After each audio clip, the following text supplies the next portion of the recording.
अल्लाह का एहसान है अता किया रमजान है शुक्र मौला करते रहना मोमिन की पहचान है इंशाअल्लाह सारे रोजे रखूंगा रमजान में नमाज पढ़ के रब को राजी कर लूंगा रमजान में इंशाअल्लाह सारे रोजे रखूंगा रमजान में। Salam alaikum les enfants. Aujourd'hui, nous allons découvrir l'histoire de Nabi Ayyub alayhi salam. Savez-vous que Nabi Ayyub alayhi salam était un prophète très aisé d'Allah subhanahu wa ta'ala? Toutefois, Allah le testa de plusieurs manières différentes. Il le testa par le malheur, par la pauvreté et également par la maladie. Dans l'histoire d'aujourd'hui, nous allons découvrir ces aventures. Nous sommes à Bassan, dans une région de la Syrie, entre Damas et Ramla. D'ailleurs, ce pays existe encore aujourd'hui. Allah fit envoyer à Ayyub alayhi salam une multitude de biens et ne cessa de les faire fructifier. Il avait 500 paires de bœufs et autant de troupeaux de brebis. Chaque troupeau ne comptait pas moins de 1000 brebis. Les terres d'Ayyub alayhi salam s'étendaient sur tout le pays de Bassan. C'était l'homme le plus riche de la contrée. Allah l'avait comblé de sa grâce et de ses bienfaits. Ayyub alayhi salam employait des centaines de personnes. Il n'en restait pas moins d'une humilité frappante, passant ses journées à travailler et à prier, et ses nuits à remercier Allah de sa bienveillance. Il était modeste, intègre et juste. Toutes les familles de Bassan le respectaient énormément et nourrissaient une grande admiration à son égard. Bien évidemment, toutes ces richesses suscitaient de la jalousie, mais Ayyub alayhi salam avait des qualités incroyables. Il était généreux et savait partager avec les autres.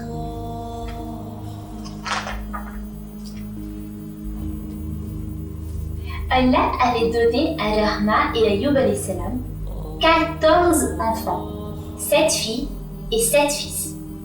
À cette époque, le plus jeune d'entre eux avait 11 ans. Ayyub alayhi salam avait engagé un précepteur, un professeur, une sorte de professeur particulier, chargé de leur apprendre à lire et à écrire. Il leur enseignait également les trésors que renfermaient les feuilles d'Ibrahim alayhi salam. Allah n'avait sur terre aucun serviteur semblable à Ayyub alayhi salam. Notre Seigneur le Très-Haut faisait fructifier, c'est-à-dire multiplier ses biens de jour en jour. Il accorda le don de prophétie à Ayyub alayhi salam et l'envoya vers le peuple de Bassan. Ayyub alayhi salam les rappela à la religion d'Ibrahim. Il passa ainsi des journées, des semaines à expliquer aux habitants de Bassan les principes de base du monothéisme, c'est-à-dire le fait qu'il n'y a qu'un seul Dieu. Il les fit réfléchir sur le commencement du monde, la création de l'univers. Ayyub alayhi salam les appela ainsi à Allah pendant 7 ans, mais seuls 3 hommes crurent au message divin. Le premier s'appelait Baldad, le second Eliphaz et le troisième Sophar. Ils devinrent comme des frères pour lui.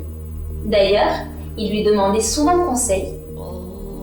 Ayyub alayhi salam persévérait dans la transmission du message. Il vivait dans un total bonheur.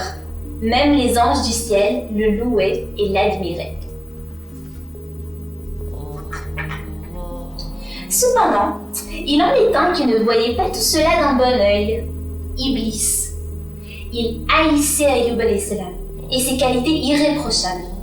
Il enviait toutes les faveurs divines qui se répandaient sur lui, comme il avait envié autrefois celle d'Adam alayhi salam. Il n'avait qu'une seule et unique envie, le voir renier sa foi, afin que sa résidence future soit le feu de l'enfer, comme pour lui.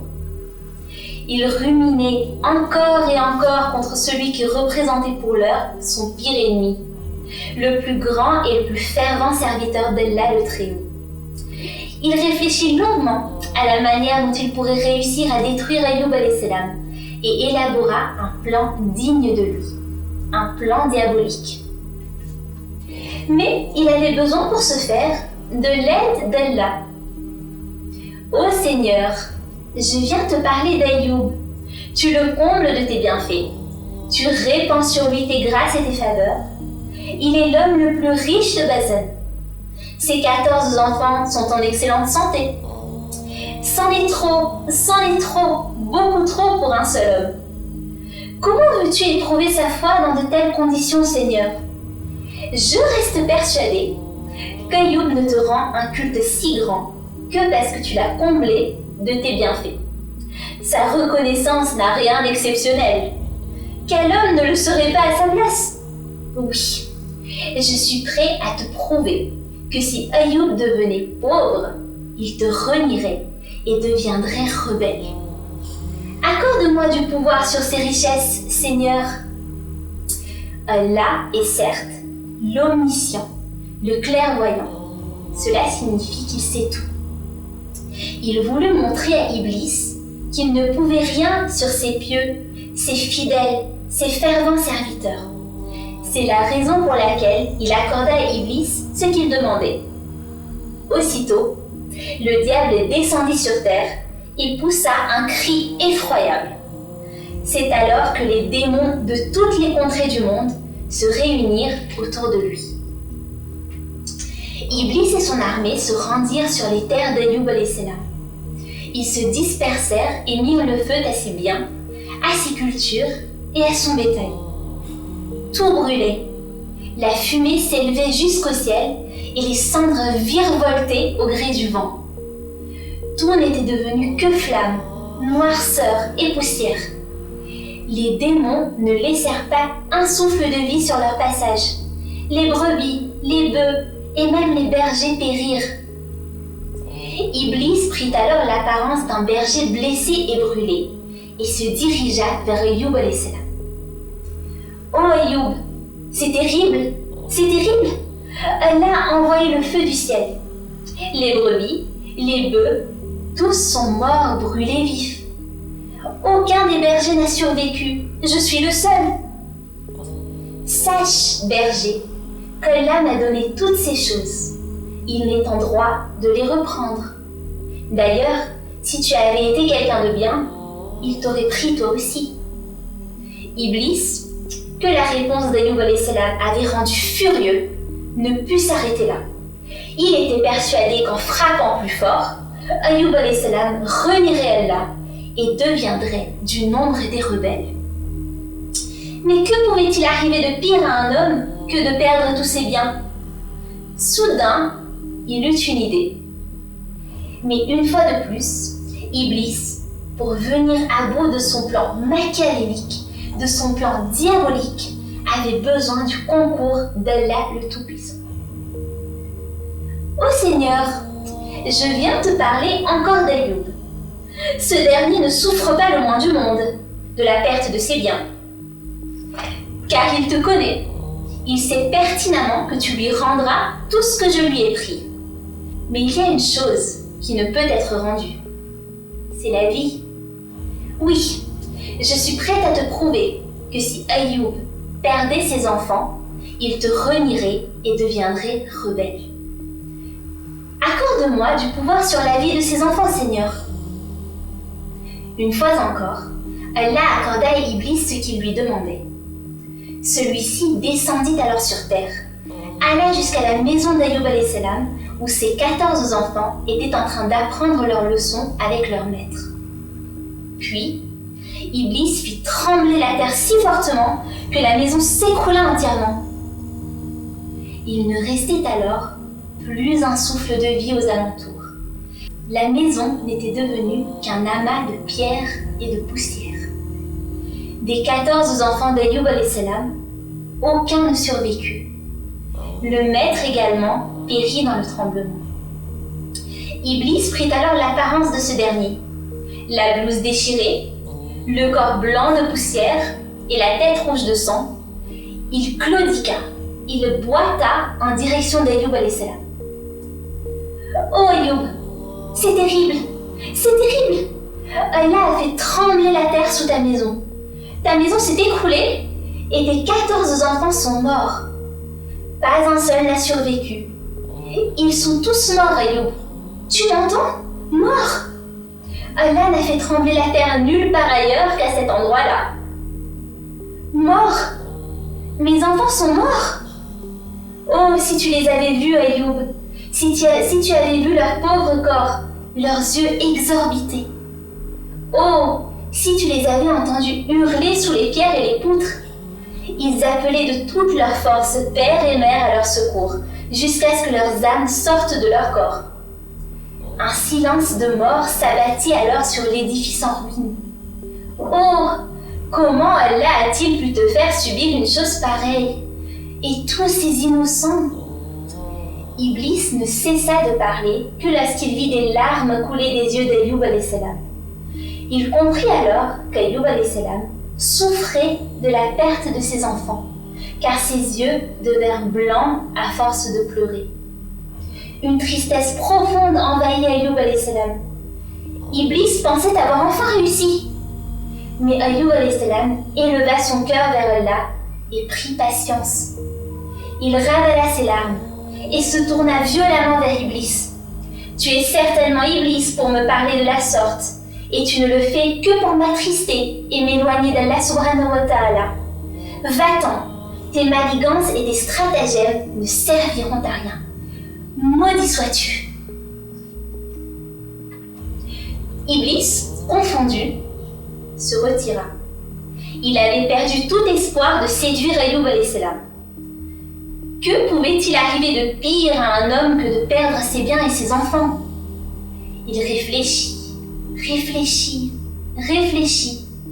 Il ne voyait pas. Tout à coup, il eut une idée lumineuse. Mais une fois encore, pour arriver à ses fins, il avait besoin de l'intervention d'Allah. « Ô Seigneur, je viens te parler une fois de plus d'Ayoub. Il a perdu ses biens, ses enfants, mais rien ne semble l'affecter. Je suis donc prête à te prouver que si sa propre personne était touchée, il te renierait et deviendrait rebelle. Accorde-moi du pouvoir sur sa personne, Seigneur. » Cette fois-ci, Allah émit une restriction, une limite.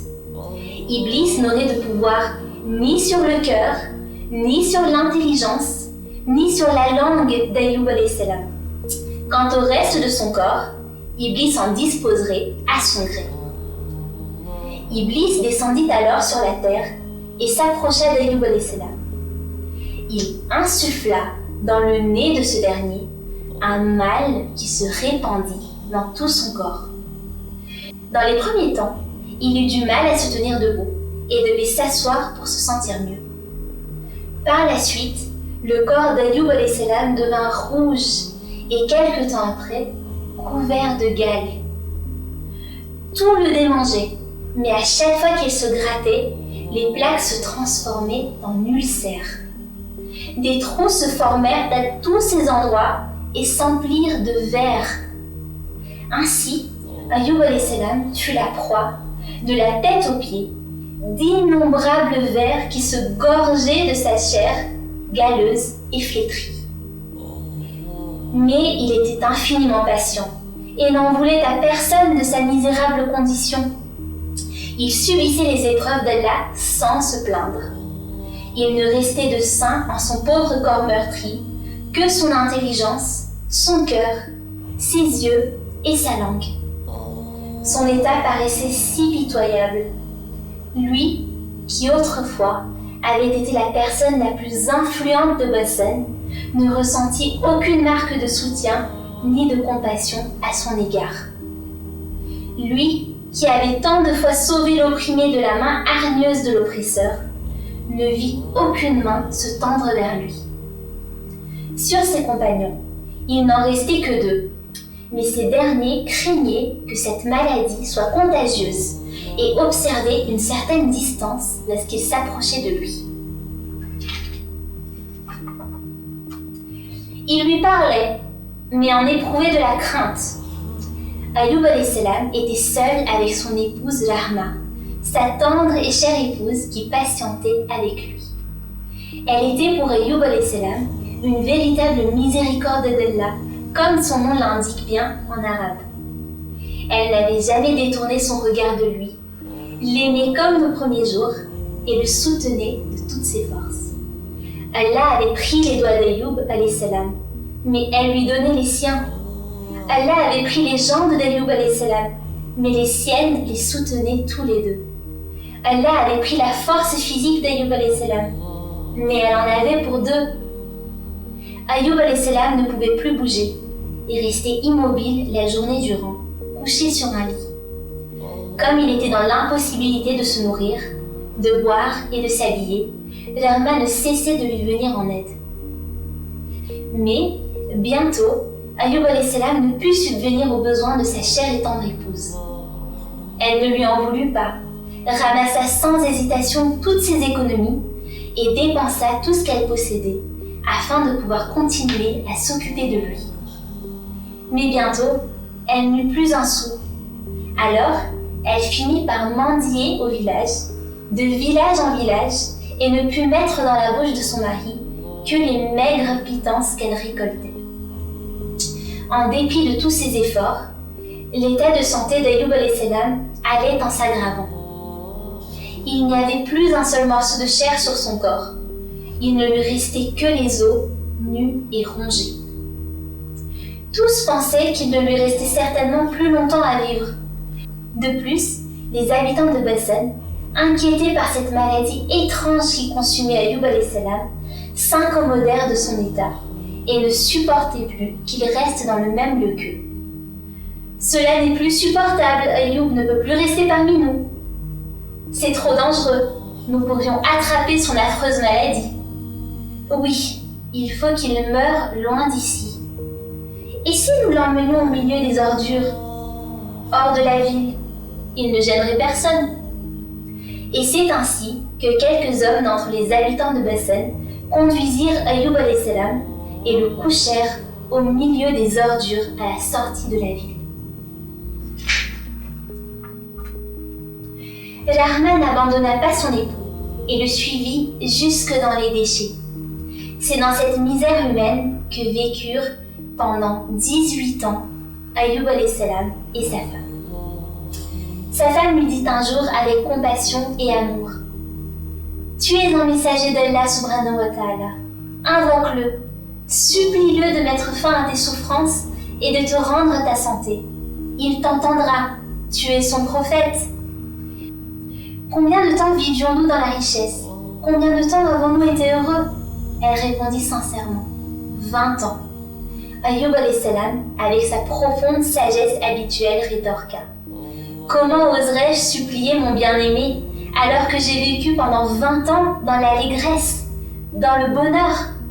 Comment ma langue pourrait-elle se plaindre d'un mal alors qu'elle a goûté la saveur du bien-être?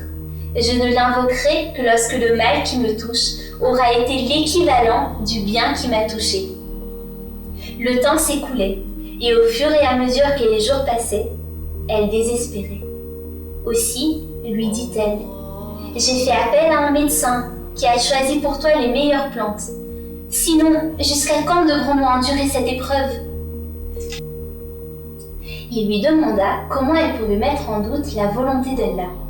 Il lui rappela alors que celle-ci avait été décidée et que pour rien au monde, il désobéirait à son Seigneur. Iblis était atterré, triste, confus par le comportement d'Ayoub alayhi salam. Il ne se plaignait pas et souffrait les pires maux en silence. Il ne se rebellait pas contre Allah. Il implorait au contraire sa protection et sa miséricorde. La patience d'Ayoub alayhi salam semblait être inépuisable. Un jour, Ayoub alayhi salam fut très surpris de voir sa femme lui apporter de la nourriture alors qu'il savait pertinemment qu'elle n'avait plus un sou. Il se posa la question de savoir où elle l'avait trouvée et le lui demanda. Elle ne lui fit aucune réponse. En fait, elle s'était coupé une tresse de cheveux sans lui en avoir fait part et l'avait vendue. Le lendemain, Elle vendit à nouveau la deuxième tresse pour acheter de la nourriture. Ayoub alayhi salam lui reposa la même question. Elle ne répondit toujours pas. Alors, il refusa de manger tant qu'il n'en connaîtrait pas l'origine. Elle finit donc par enlever son voile, laissant ainsi apparaître ses cheveux coupés, et c'est avec stupéfaction qu'il découvrit son geste d'amour et de sacrifice. Il en fut triste et très chagriné. Il fit alors l'invocation de la délivrance. Ô Seigneur, certes, Satan m'a atteint avec le malheur et la peine, mais tu es le plus miséricordieux de ceux qui font miséricorde. Ayoub alayhi salam ne dit rien de plus. Ces mots n'étaient certes pas comparables à une plainte. La seule chose qu'il craignait était qu'Allah s'éloigne de lui pour une raison ou une autre. Or, Allah à aucun moment ne s'était éloigné de lui. Et cette invocation fut synonyme de délivrance pour Ayoub alayhi salam, car à peine eut-il prononcé cette phrase qu'Allah l'exauça et éloigna le mal qui le rongeait. Allah ordonna à Ayoub alayhi salam de frapper la terre de son pied. Tout à coup, au milieu des immondices, au milieu des ordures, jaillit une eau plus pure que toutes celles qui existent. Puis, il ordonna à Ayoub alayhi salam de la boire et de se laver avec.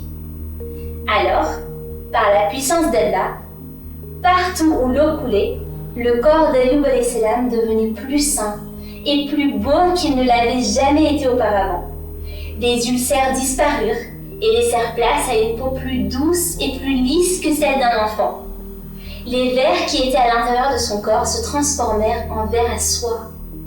Quant à la source d'eau pure, elle existe encore et s'appelle Aïn Ayoub. Toute personne atteinte d'une maladie grave peut s'y rendre, s'y laver et guérir aussitôt par la volonté d'Allah subhanahu wa ta'ala. Puis, Ayoub alayhi salam se leva et recouvrit ses forces. Sa femme vint à lui, mais ne le reconnut pas. Elle ne vit pas son mari, mais un inconnu en ce lieu, et lui demanda « N'as-tu pas vu le prophète d'Allah qui se trouvait ici ?» Ayoub alayhi salam lui répliqua en souriant « Ne m'as-tu donc pas reconnu ?»« Mais qui es-tu alors ?» Il lui répondit « Je suis Ayoub. » Enfin, Allah rendit doublement à Ayoub alayhi salam tout ce qu'il avait perdu. Ainsi, il eut 28 enfants, 2 fois plus de bétail, 2 fois plus de richesses, une maison 2 fois plus grande. Allah avait été miséricordieux envers Ayoub alayhi salam et l'avait établi comme un monument de souvenir pour ses serviteurs et pour les gens dotés d'intelligence. Le Tout-Puissant fit en sorte qu'il sache que quiconque se conduit bien à son égard ne saurait perdre le bénéfice de ses sacrifices. Pour preuve, Allah lui envoya du ciel une armée de criquets qui avait la particularité d'être en or. Ayoub alayhi salam, voyant cela, s'exclama « Il n'y a de richesse qu'en toi, ô mon Seigneur !» Ayoub alayhi salam mourut à l'âge de 93 ans en ayant accompli sa prophétie en toute honnêteté et grand don de soi. Sa patience et son immense piété lui vaudront le paradis. Et voilà pour aujourd'hui les enfants. Grâce à l'histoire de Nabi Ayoub alayhi salam, nous avons appris que la patience était très importante. La patience est l'une des plus grandes vertus en islam et est très très chérie par Allah subhanahu wa ta'ala. D'ailleurs, elle est mentionnée 90 fois dans le Saint-Coran. Allah subhanahu wa ta'ala aime les personnes endurantes et les récompense toujours car il est le plus généreux.